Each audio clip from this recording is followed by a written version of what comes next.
and welcome to World Insight, coming to you live from Beijing on CCTV News. I'm your host, Tian Wei. On today's program, German Chancellor Angela Merkel continues her trip to China amid trade concerns over Chinese overcapacity in steel. With China's bid for EU market economy status on the table, can the two countries find a balance? And an apparent ISIL supporter opens a fire in a U.S. nightclub, killing 50. Already, politicians are arguing about whether Islamic terrorism or gun control are to blame. How can further violence be prevented? And we begin today's show with German Chancellor Angela Merkel's three-day visit to China. Economic cooperation has featured heavily in talks between the two sides, but concerns arise over Chinese investment in Germany and highlighted the steel issue. What can we expect from Merkel's visit? Before we begin our discussion, let's take a look at this. Efforts to increase cooperation. This is Merkel's 9th visit to China since taking office in 2005. She visits China more frequently than other Western leaders. Merkel is traveling with a large business delegation, and economic cooperation is high on the agenda. I believe it is good and important for others if Germany and China foster a close exchange, an honest exchange, a sincere exchange. And this does not exclude conflicts of interest and differences of opinion. The two countries are pushing for China's Made in China 2025 blueprint and Germany's Industrial 4.0 strategy. And a new initiative is about to open markets and advance smart manufacturing. We agree to deepen cooperation in trade, investment, and finance sectors in order to shape a new engine of economic growth between the two countries, or, in other words, transform and upgrade the old traditional engine of growth. Since being established in 2011, the mechanism for intergovernmental consultation has become the most important platform for advancing China-Germany cooperation. China and Germany have enjoyed strong trade ties. Nearly half of all EU exports to China come from Germany, and up to a quarter of EU imports from China go to Germany. However, there are still some divergences. Chinese investment in Germany's high-tech areas has increased rapidly, raising questions on whether Chinese enterprises should be allowed to take over companies with the latest technology. And according to Merkel, China's steel exports have also become a big concern for European steel manufacturers. Despite these differences, Merkel expressed confidence that both sides will continue building cooperation and trust. For more discussion on Angela Merkel, the German Chancellor's visit to China, we are joined here in the Beijing studio, Mr. Wang Yiwei from the Center for EU Studies at Renmin University. He is the director over there. Welcome, Professor. Meanwhile, joining us in Berlin, Germany, we are having Dr. Angela Stenzel, Policy Fellow at the Asia Program of the European Council on Foreign Relations. Welcome. And also in Brussels, we are having Mr. Daniel Groh, Director of the Center for European Policy Studies. Welcome as well, sir. So, what about this visit? How much will German Chancellor's 9th visit to China be able to solve some of the thorny issues, particularly on the trade and economic side? Professor Wang, I want to begin with you. Steel industry. We're hearing a lot of complaints coming from the European countries, including in Germany. But how much really is the steel trade between the two sides? Well, maybe it's over-exaggerated of the importance, overcapacity of China, particularly the steel. Actually, the world economy growth is slowing down, so it's a global phenomenon. It's not just happening in China. But of course, in China, we should solve this problem. Other countries, Belt and Road countries, need this kind of capacity. So we highlight the international capacity cooperation. European Union countries, we worry about that because the feel more not just competition, but of economic, social, and environmental consequences. So-called economic consequences because of many laid-off. Right. If the made in China put into the European market, particularly in the South European countries, those so-called the PIGS countries, and secondly, so-called social consequences, because made in China costs many, cheap labor. The thing about it's not so much of a, according to the European standard and environment. Okay, but when you look at the numbers, Ms. Stenzel, you are coming from the Asia program of European policy studies. So let me go to you for the numbers. According to international media reports, 7.4%. That is China's percentage of its own manufacturing of steel exported to the European countries. And it only accounts for, so far, 14% of the overall EU country imports of steel at this moment from China. So how big a number it is this issue being over-exaggerated? Should we look at it as a big block in terms of making sure our relations could be developed further and smoother? Well, thank you very much. You're very right about that. But I still wouldn't say that the topic is exaggerated, because the steel industry is very important to some of the EU industries. I'm talking as a German, I know. For the German industry, it has been a big issue. And the other problem, I think, is that you're right about the numbers on the one hand. On the other hand, in the case of China, the development happened so fast. It was not a slow, the dumping of the prices in the steel sectors happened very fast. So the German industry, or also in overall the European industry, didn't really had a lot of time to adjust to this transformation in China, or to the overcapacity in China. And I think these are two big issues that we are trying to deal with. Obviously, steel is not the only factor what makes a good economic relationship, but it is one of the factors which illustrates that the transformation in China is not going down easily, and that there is an impact on European industries. Not only transformation about China, but also the mentalities others have toward China also is an issue, isn't it, when it comes to its transformation? Mr. Guo, we understand about the steel issue alone. Let's just use it as an example. China is being punished with what they call the surrogate country system, which means the dumping taxes and punishment on China could be a few hundred times than, let's just say, from other countries, if other countries also so-called being dumping steel into the European countries. So here's the issue at core. That is the market economy status. Mr. Guo, how far will it take for the European countries to recognize China's market economy status, which should be the case at least in November, according to the WTO entry negotiations decades back? Yeah, effectively, there's some dispute about whether Europe already agreed to give China market economy status or not. But in the end, I think it will be politics which will decide, not some legal scholars.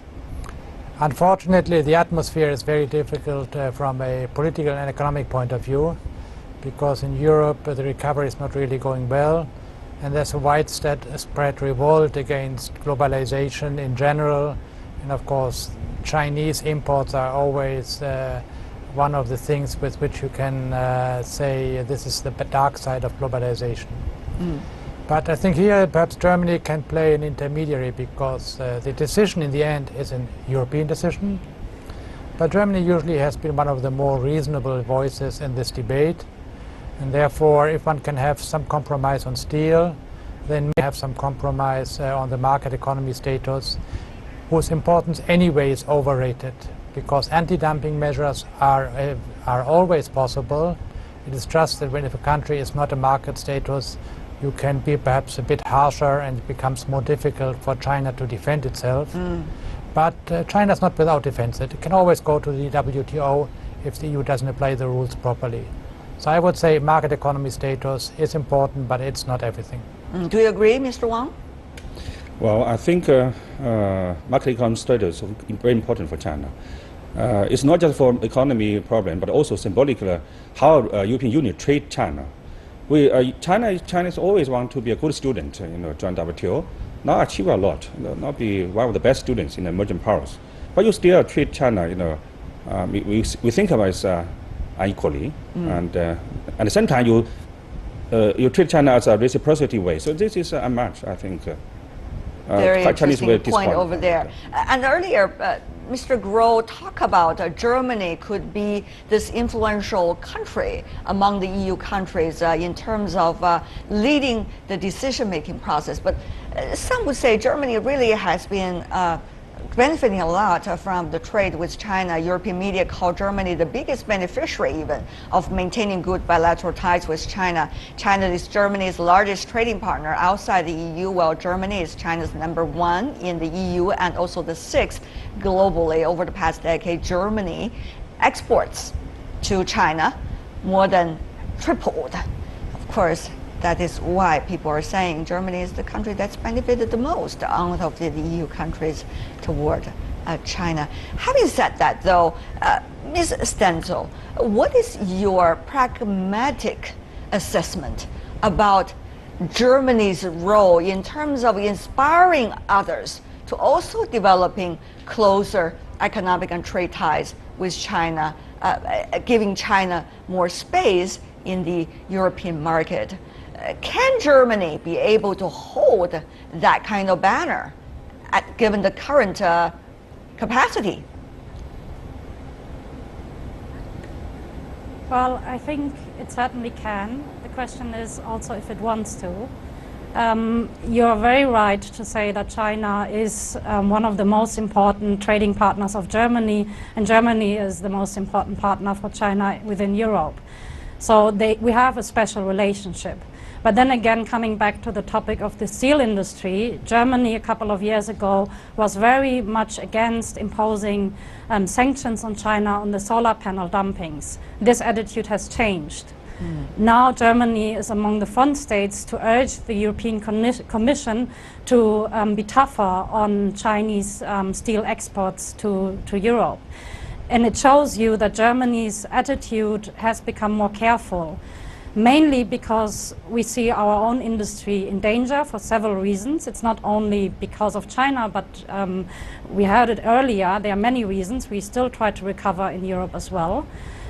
On the other hand, we still have that special relationship with China. But I think also now mentioning the other topic you noted on the market economy status, it illustrates the difficulties with coming to an agreement within the EU on the market economy status, shows us the diverse opinions within the EU, shows us the worries we have with China. And market economy status, why is it so difficult? It's because many things in China have not evolved the way we expected it to, and partly also not the way the Chinese government has announced it would develop. So I'm talking more specifically, obviously, about the reform process. So I think the position of Germany is still very much on the road of being a special partner for China in many areas, but this partnership has also become much more difficult. What you have said is extremely, extremely interesting, Mr. Stenzel. I want to come back to you, Professor Wang. What Ms. Stenzel have been illustrated, one point of it is the standards have been changing. Decades ago, when China signed the WTO with other countries, China's economy was at a level, and now that is uncomparable to what it was then. And people become more alerted, if I could use the word, about protecting their own industry. So how much can we expect the stability of this kind of partnership, even between China and Germany, not to mention China and other European countries? Well, both sides has many problems, structural reform. But both sides cannot take another side as a scapegoat of the other difficulties. So that in this regard, I think European Union should recognize China's market economy status. When Chinese views of this, that is take time for our structural reform, but for the German companies, European companies, quite very nervous about that because they will complain about the Chinese competition environment. Chinese companies catch up with more competition, compete with the European companies. So it's not so many gaps between them, even between Chinese and German companies. Innovation also. Same time, they also complain about the Chinese so-called investment environment, like the Chinese rule of law. Right. We have the NGO law, anti-terror law, and internet freedom law. This maybe make some German companies quite involved. Even this law is not targeted to Germany. Maybe it's more to the United States and other countries, but it's to definitely impact of the environment. They consider about that. Basically, I think it's competition is more rising, and we need to readjustment of the cooperation between China and Germany. So this reason, Angela Merkel visited Shenyang. Last time they visited Chengdu to discover the new potential of the Chinese market. I think that's the direction. At the same time, innovations are, again, another new direction. Of course, innovation is a big direction, but I still want to continue a little bit more about the market economy status, because that's really one of the thorny issues facing the two countries and China and the European countries as well. Mr. Groh, what about that? The European Commission likely to debate about it at the end of June, early July, that likely to continue until November, even the end of the year. So what can you expect? Will this trip make a change in terms of any atmosphere regarding that debate within the European Commission? I think there will be little impact because the Commission always starts with some very technical work. It is looking how the Chinese economy works. Is there government interference? Particularly is there government interference with providing capital to enterprises, especially state-owned enterprises? And I think it's quite clear that there are still many places where the government has a very large role in the economy. When the promise or semi-promise was made about market economy status 15 years ago, China was a small, developing, not small, big developing countries, but not yet the powerhouse it is today. So one asks very little of a small economy. But one of the biggest economies in the world and the biggest exporter in the world, there, of course, the standards go up. So the Commission is very likely to find in its technical work that there are problems. Then comes the political layer, and they will probably think, yes, maybe we would like to have good relations with China, but China, please undertake some reforms before we can give you market economy status. All right. But what about the other directions? We only have 2 minutes left, but I do want to go to our Chinese and German guests for that. What about it? I mean, how does Germany see itself both inside Europe and also even beyond?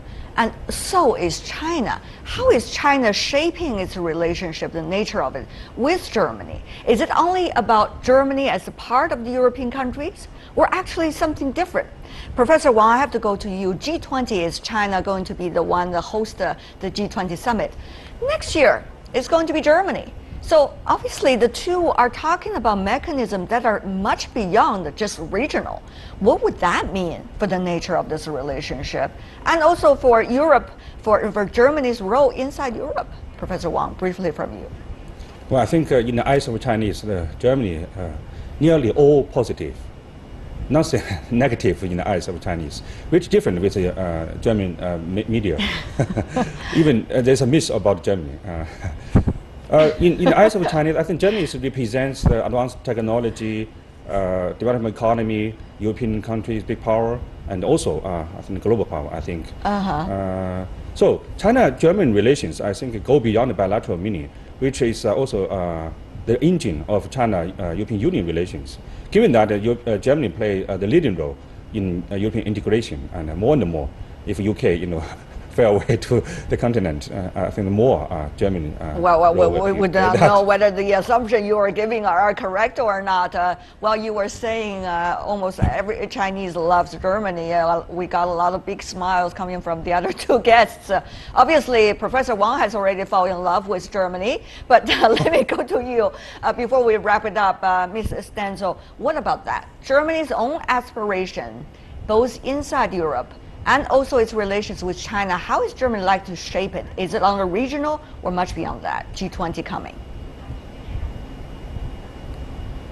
I think Merkel, at least, or the Merkel government is trying both. I mean, you know about the difficulties we have within Europe. We have enough challenges, but we also have global challenges, and I think Germany or the German government has understood that both developments are very much linked to each other. So there is no either or. There is not the question whether we go regional or global. In addition to that, Germany 2-3 years ago announced that we are going to have a more active foreign policy. And it is slowly developing in that direction. So also in this context, you can expect more action trying to take more the lead, maybe also on foreign policy issues outside of Europe. I do expect that this is going to happen, and obviously also in regard to China, whether it's on more difficult things or on the areas where we will cooperate more. Well, a lot need to be looking forward to. And I think just to add to that, the G20, yeah, I just think that G20 will also reflect that. So I expect to see a lot of topics that might not be a priority for China, but they are a priority for Europe and Germany. All right, Angela Stenzel, Wang Yiwei, and Daniel Grohl. It's always a pleasure to have you with us about the China-German relations and beyond that. Thank you so much for being with us, the three of you. Really appreciate it. Thank you. Stay with us here on World Insight. We got our final segment coming right up. An ISIL supporter kills 50 in a Florida nightclub. Already politicians are arguing about whether Islamic terrorism or gun control are to blame. Who will speak for the horrific tragedy? We're going to have a debate about this.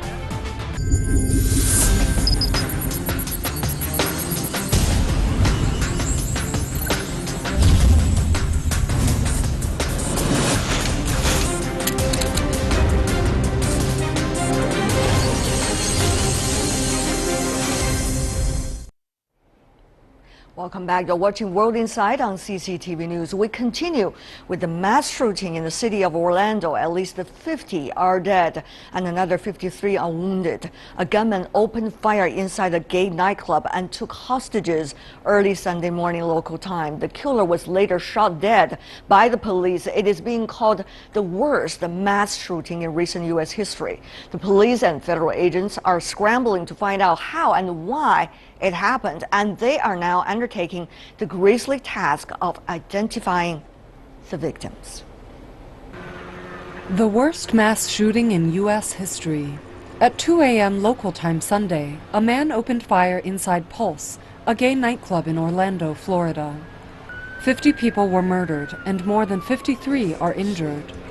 Bang, bang, screaming and loud noise, and the other guy next to me was shot. The gunman is said to have been armed with a semi-automatic rifle, a handgun, and possibly an explosive device. Dozens were held hostage for 3 hours inside the club, until a SWAT team moved in. The suspect was killed during a shootout with police. He ruined a really good time with a bunch of innocent people for nothing. Officials have named the suspect as Omar Mateen, a 29-year-old from Fort Pierce, a city to the south of Orlando. He is of Afghani descent. He is being described by federal agents as a domestic terrorist. Although it's still early in the investigation, we know enough to say that this was an act of terror and an act of hate.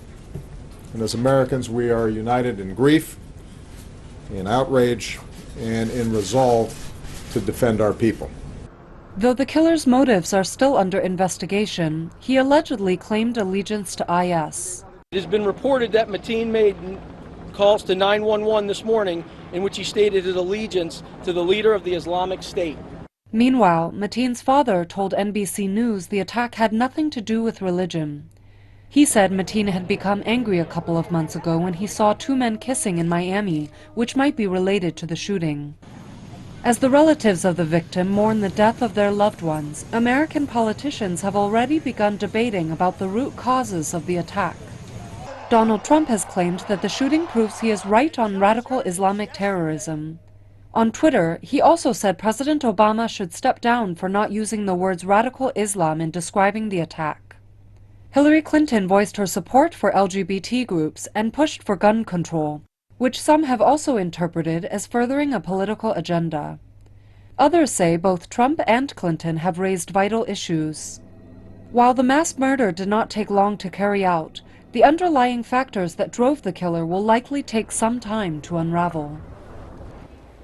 And for more on the analysis of the U.S. Shooting incident, we are joined here in our Beijing studio, Mr. Teng Jianqun, Director from the Department of American Studies with Chinese Institute of International Studies.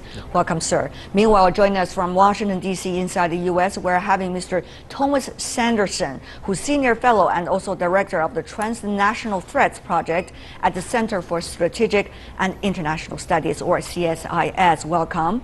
And also joining us as well from Washington, D.C., we're having having Professor Raymond Tanter, former member of the National Security Council in the Reagan-Bush administration, and now Professor Emeritus with the University of Michigan. Welcome, Professor Tanter, as well. Great to have you. So, what are we seeing right now, Mr. Sanderson? Are several things into one incident. All are disturbing and also hotly debated issues inside your country. Gay rights or LGBT rights, and also the gun control issues, terror and hate, as well as some of the other social issues, all in one. What do you think is the most important issue that we should look at out of this? Well, there's many, as you brought up there, and all have come together in this particular attack. Clearly, terrorism and the hate crime being directed towards lesbian, gay, bisexual, and transgender individuals is paramount here.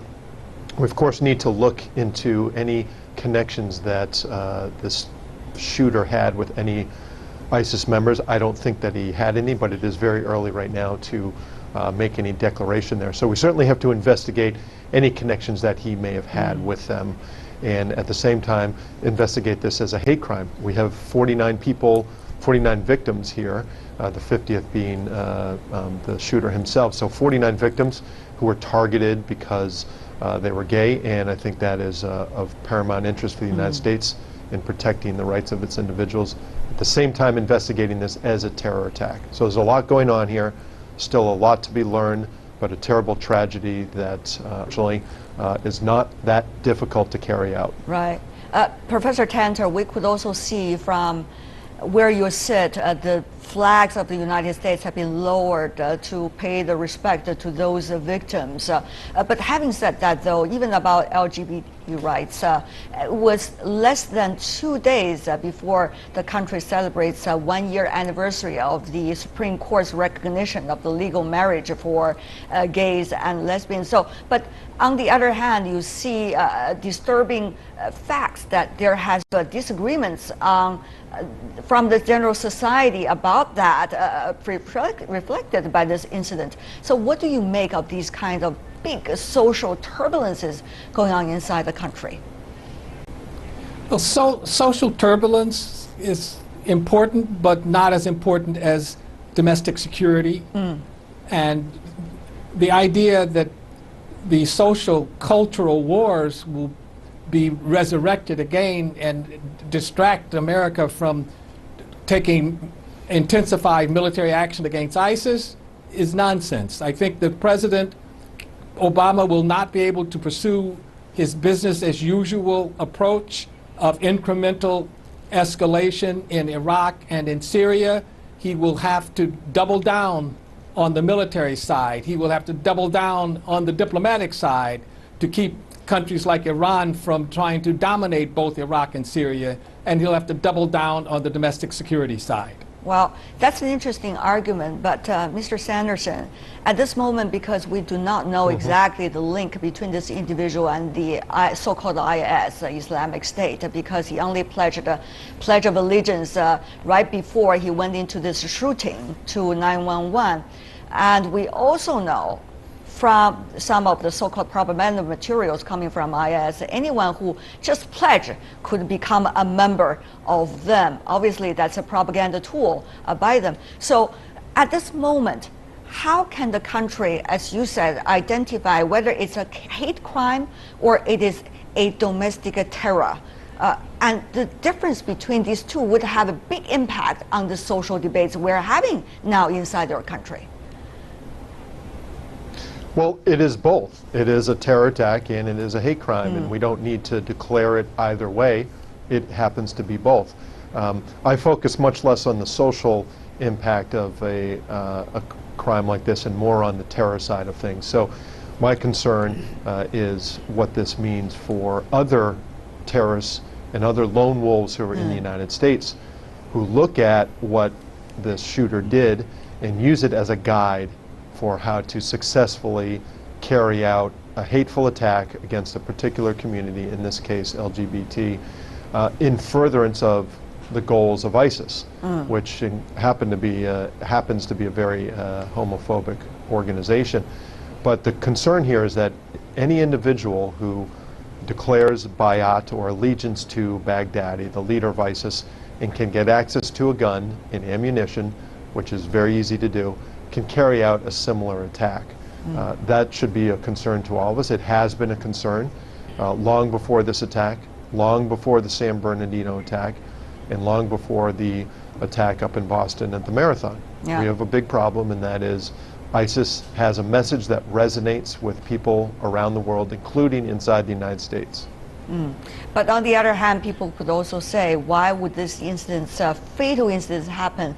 It has so much to do with the issue of gun control, even including some of the rifles this specific killer used that were used in some of the previous big incidents, for example, in San Bernardino. Dr. Tang, you are an observer from China looking at the U.S. issues for years. What do you make of this difficulty of this debate inside the U.S. about gun control? It's a partial party issue. It is a political issue. It's also very much a big social debate inside the U.S. as well. Will this change the picture at all? Yeah, gun control has been very sensitive and a very tough job for all the politicians in the United States for decades. At the very beginning, the Continental Arm in the United States, I think, just possessed the guns for their independence, and I think that time, the law on the rules of possessing gun actually played a very important role in the independence of the country. But after that, after the Second Amendment of the Constitution, it's a right, it's a human right for the Americans. Everybody can get a gun from the gun shop, and it's a party struggle, it's a history issue, it's also a cultural issue, and also it's a competition among the groups of interest. So this time, no politician, especially during presidential election year, this year, I think the candidates, even Hillary Clinton and Donald Trump, they cannot give a clear-cut position on the control of guns. So this time, this is actually a very sensitive issue in the United States. It is a very sensitive issue. At this moment, Mr. Sanderson, we understand Mr. Trump did not mention at all in his response toward this incident. However, Secretary Clinton, in her statement, did talk about the process of gun control should continue and the country should adopt it. What do you make of this difference between the two candidates? Are we seeing the candidates already articulate this incident into their overall presidential strategy, campaign strategy? Well, yes, and of course both candidates are doing that. They had already had gun control as one of the topics in their platform, with Secretary Clinton being for what she refers to as sensible gun control, and Donald Trump being less interested in restricting access to guns, though I don't know exactly what their suggestions and proposals are. But of course, this has been a big debate in the United States because of all the shootings that we've had. And if you have an individual like this who has had investigations by the FBI into his behavior, and he is still able to get a hold of guns, it certainly raises the questions as to whether the rules regarding access to guns are too relaxed in Florida. Of course, if you've been investigated and the investigation turns out to show that you have no connection to terror ties and you are an innocent person, after that investigation, you should not have your rights restricted. But there has to be some middle ground here and some better way to do this. This is clearly a tragedy and an outrage that an individual like this was able to use an assault rifle and kill so many people. I don't know exactly what the solution here is. Of course, no one really does at this point, and that's why we have a debate. And that debate is now intensified. According to Tracker's data, Professor Tanter, which defines a mass shooting as an incident in which at least 4 people are killed or wounded. There are 372 mass shootings inside the United States. In 2015, for example, killing 475, wounding 1,870. Those are massive figures when you think about a country as a country of the United States. Professor Tanter, will this incident reshape the debate? Or this is just likely, from your perspective, one of those series of shooting incidents whose list is likely to get ever longer? Well, my take is simple. It doesn't matter whether the shooter was a terrorist or a hater, and what proportions thereof. It doesn't matter whether or not the Orlando attacks were inspired or directed by ISIS. I think the president will be under severe pressure to take action against the Islamic State on the military side and reinforce the diplomacy of isolating the Islamic State and try to take, again, actions on the domestic security side. So I would say on the issue of gun control will be discussed in the election, but it won't be decisive in the outcome of the election. It never has been, and it never will be. People kill people. Guns don't kill people. You have to do more domestic surveillance, the domestic security side. You have to get the Muslim community, the immigrants, to buy into the idea of helping to watch over suspected individuals without violating their rights to privacy. Well, so my take is simple, that gun control is not the answer, and it won't be decisive in the 2016 elections in November of 2016. We do have noticed Professor Tanter served in both of the Republican administration, Reagan and Bush. But let me come back to you. Professor Tanter raised a very important point. That is, what about so-called racial profiling? Religion profiling. We have already seen Dr. Tang here in Beijing, Mr. Donald Trump jumped on it and continued to talk about his thoughts of banning the Islamic immigrants into the United States. Of course, he was gaining supporting rates when he was talking about that right after San Bernardino shooting incident. But this time we are talking about a national election. This is at national level rather than just within the Republican Party itself. So how do you think these kinds of shaping by the candidates of the two parties likely to influence the directions of whether it's social debate or national security debate? Of course, Mr. Trump is very good at playing game, especially manipulate the contradictions in the society of the United States today. And according to his idea, I think he will ban all the suspects, all the Muslim from the outside world. This is actually a big word from his campaign. I don't think he can do that after the election. This is only a campaign for the presidency. So I think at this moment there is a new tendencies of the gun control and also the terrorism in the United States. There is a direct connection between the two things. First is terror and another is gun control. How can the United States have efficient control of gun and to fight against the terrorists in the United States? That's a question I would like to put it to Mr. Sanderson. Even added to it, Mr. Sanderson, to your challenge is that we see this specific suspect. He is not an immigrant. He's rather the second generation of an immigrant family. And he was not necessarily demonstrating some extreme ideologies before this incident, given the current information. So when it comes to immigrants, issues about religion, what exactly is this incident demonstrating to us? Is this incident really putting the United States on a healthy road of debates regarding the diversity of your country? It is not putting us on a healthy road to debates about diversity at all. We're not going to block immigrants based on their race or religion. This is an individual who grew up who learned a very hateful ideology and message from inside the United States as an American citizen. He happens to have a background as a second generation, actually first generation American. His father came over. This could have been a white person, a black person, a Christian, a Jew, anyone who was converted or didn't even convert, who bought into the ISIS message. This will not have a beneficial impact on the debate over that, because there will be no debate over it. We are not going to ban people of any particular race or religion from coming inside the United States. Full stop.